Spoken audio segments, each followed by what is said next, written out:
DBS community, welcome back to another Dragon Ball Super video here with Kyle Chris, and today I'm going to be going over one of my Android lists that you guys have been asking me about. This is going to be the yellow-green variant of the deck. Now, we're going to do a disclaimer right at the beginning of the video. This is not the secret rare you want to run on the deck. You want to run Xenocell. If you do not have Xenocell, you cannot play this deck efficiently. So this is why I'm not playing it at any regional or anything anytime soon. If I buy Xenocell, I'll use it, but this secret rare, any other secret rare in the game currently is just, it's not good. So this deck needs, it's not like oh, you know, it helps my deck. No, this is you need this card.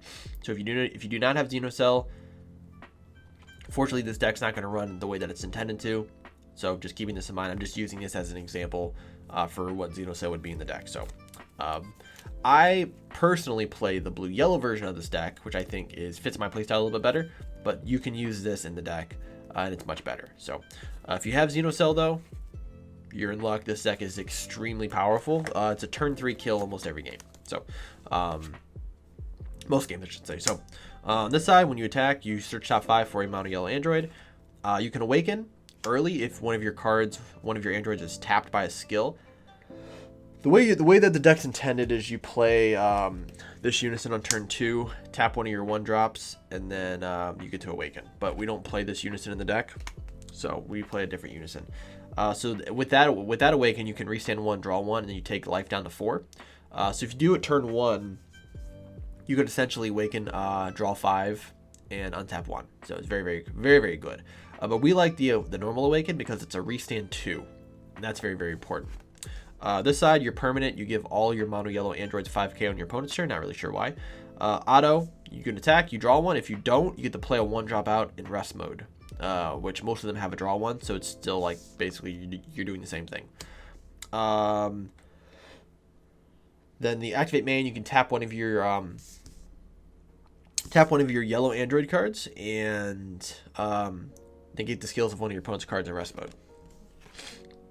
So yeah, it's kind of a cool effect. So we'll go over the deck here. So first card is going to be the Mechanical Patriarch. This is your pitch effect. You pitch it from your hand. You pitch a android card, and then you search top 7 for 2 mono yellow androids. So it allows you to just cycle through your deck. 2 of the android 19s. This is the draw 1.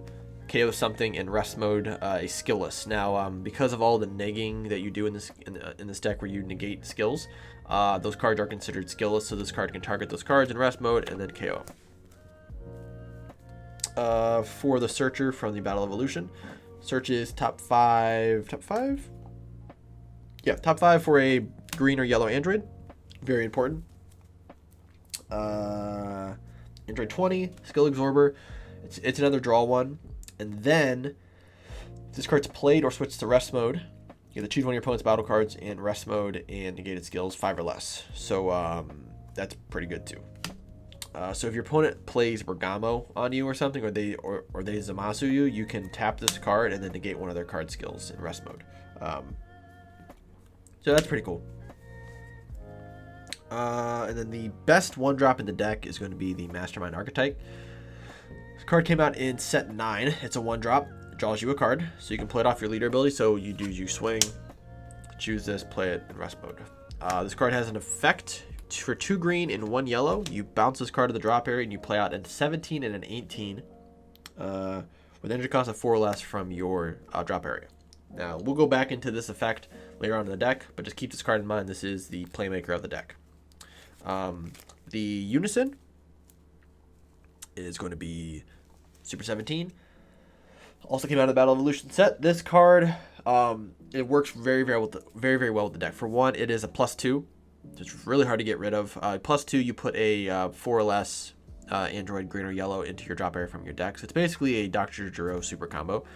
When you have more than 5 androids in the drop area on your turn, this card gains 10k. So this becomes a 1-drop 15k Unison that has a +2.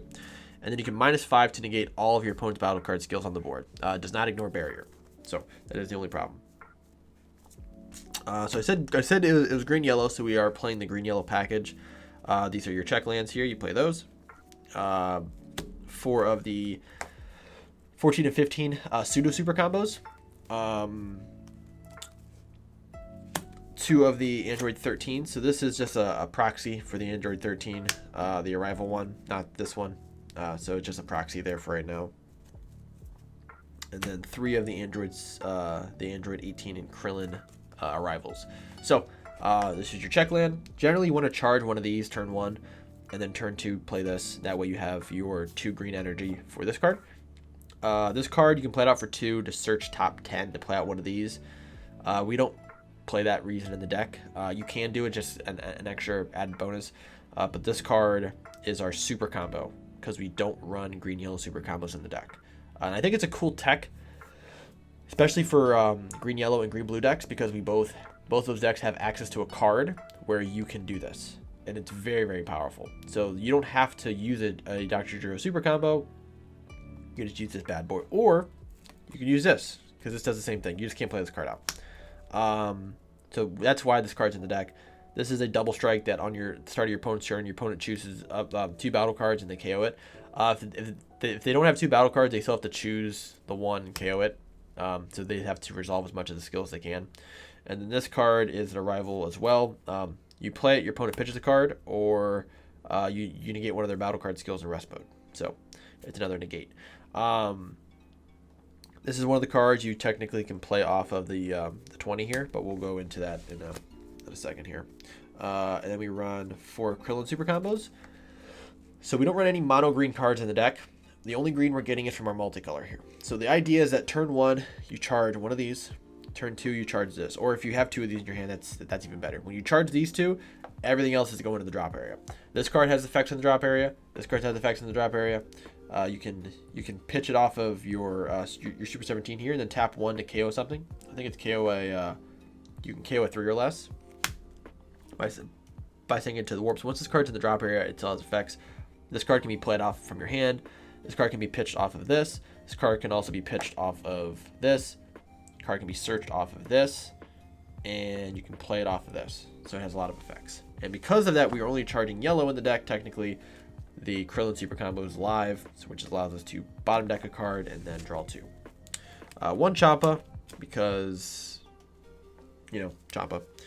Now, for the real part of the deck is the Super 17, the 17 and 18 demonic duo here. This is a 19k. You combo it for 2 energy to play it out. This is basically the Android Bardock Raiders Warcry. Difference is that card taps a card and draws you a card. This card comes in 19k dual attack and has deflect. So it can't be hit by green. Can't be hit by blue, and can't be hit by the Yamchas. This card comes into play. You swing twice. When this card's removed from the battle area by a skill, right? Yeah, when it's removed by a skill, you choose one of your opponent's cards and switch it to rest mode. So when this card dies, you get to tap a leader, tap a Unison, tap energy, and it's very, very good. You also can tap. It has an auto. It's the same auto as this. It has the same. So this active main, this card has as an auto. So when your opponent, you can choose a card and choose one of your androids and switch it to rest mode, and then you can negate a battle card skill, which is very powerful. You can use this card in tandem with this. You can switch this to rest mode. This card will negate a card skill, and then this card can negate a battle card skill in rest mode as well. I think this one has to be in rest mode, right? Nope. So this card, you can choose a battle card freestanding. So you can use this effect, tap this. This card, you can choose a battle card that's freestanding and negated skills. This card, you can choose a battle card in rest mode, 5 or less negated skills. So it just allows you to just kind of nullify damage. But the whole idea of the deck is we play this card out at some point. We then awaken. We play this card out from our drop. Draw a card. Tap 3. And you can either play these or you can play these. We're gonna move some of these cards up a little bit. And move some of this stuff out of the way, so it's just a little bit easier to see stuff. Cool. Okay, so this is the whole vocal point of the deck, is that we play out the Mastermind to play out these. Now you can bump this down to 2, bump this up to 4. That's completely up to most people.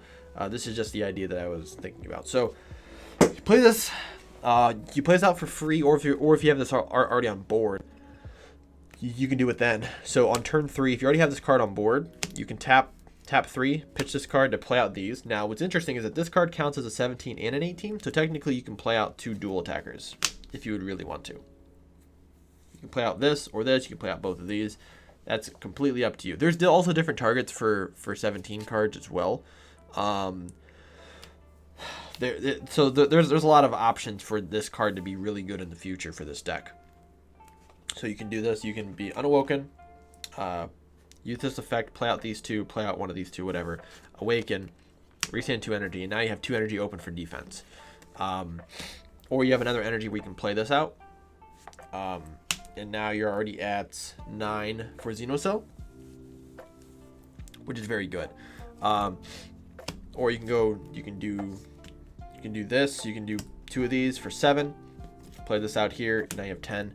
That's, there's different ways you can do things, but these 2 are you basically just keep doing this every turn.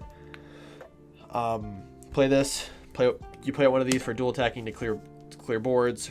Play this out to negate the skills of a card, or to make your opponent drop a card, and that's kind of the whole play. So you play these. This is kind of your mid game, and that's why we don't play a lot of big battle cards, respectively, because all these are 1-drops mostly. You're just playing the stuff out, drawing, cycling, and then you get to these, and then that's when you start to have some real fun with your opponent. 2 of the robotic riposte. 2 is probably fine. It's not searchable in the deck. You play it out as a 1-drop negate.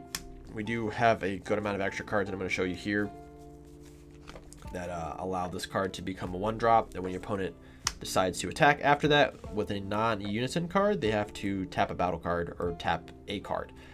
So this card's super good. If you have more of them, you can run them, but 2 seems pretty fine in this deck. And now for the extra cards, we run 3 Power of the Super Saiyan, 2 Nimbus, and 2 Super Namekian Might. Reason is, so these 2 have the same sort of reasoning. This card here, if you have 1 mono yellow, that's the key point, is mono yellow. Card's freestanding. You can activate this card to activate battle for free, which is a draw 1, tap a battle card or a Unison, or it's also a 1-drop negate too. It's also a good charge target later on in the game. Both of these cards are negates that allow you to pitch a card. That is very important in this deck because we want to pitch our 17 and 18s and our 18 and Krillins from our hand. We don't really want to play those cards out. Like I said, you have the ability to play out some of your cards here. You can play out this or the 17 and 18 because you have the pseudo super combos, so you can do that as well. But generally, we want to put them in the drop area. So this card, you pitch a card, your opponent can only attack 1 more time with battle card for the turn. So it's really good if your opponent attacks with a Unison or a leader. You can hit this card and then do that. This card is also good if they attack with a battle card first, because you can negate the attack, pitch a card, and then you can choose a battle card or a Unison and negate its skills for the turn. So you can negate Unison so then they can't attack, or they can't activate any of their abilities. So that's why we run these. I think this card's very underrated. It is kind of essentially almost a worse Nimbus, but it's actually really good if your opponent doesn't play a lot of battle cards and they play Unisons instead. You can negate a leader swing and then negate the skills of a Unison, and that's really, really powerful. So those are the extra cards that we run. And then for the finale, the 5-drop, since a lot of our cards can negate skills on our turn, this card becomes a 4-drop. Come down, it's a 25k double strike deflect. You negate the skills of any number of you and your opponent's battle cards and Unisons, ignoring barrier. So you can choose all of your opponent's battle cards and their Unison and none of your cards, and it negates your skills for that turn and the next turn. So this card can buy you a turn. You play it for 25k, triple strike, swing. But you can then pitch this card to the drop area to then restand 2 of your androids. And the idea is that you restand either the 20 or your dual attackers, so then you can use those effects to tap down stuff too. And then obviously this would technically be Xenocell. So turn 3, depending on how your game has gone, and if your opponent hasn't really removed stuff off your board, you have this card here that you can have obviously down on the board. You have any of your other arrivals, and then you can play out these in any form of successes. succession, and you should be able to get to 12 pretty easily. So whether it's on, turn 2 or turn 1, or turn 2, you play this on your opponent, you play this on your opponent, you go up to 8, then on your turn, you play one of these from your hand off an ability that takes you up to 11, and then you use your leader ability to play a 1-drop from your drop area, get the 1-drop on board, swing with all this stuff, and then you bring on Xenocell. So it's a very cool idea. Like I said, I can't play the deck efficiently because I do not have Xenocell. So if I did have Xenocell, a little bit of a different story, but I'll show you guys the blue-yellow one that I play here in the next few days, and that's more of my deck that I'm going to be playing. This is just kind of an idea of saying, hey, if you have Xenocell, you can try this deck out. I'm sure people will enjoy it because people like getting on Xenocell very, very early. So make sure you guys like and subscribe. Thank you guys for watching. Hit the bell for all notifications, and I'll see you guys in the next video.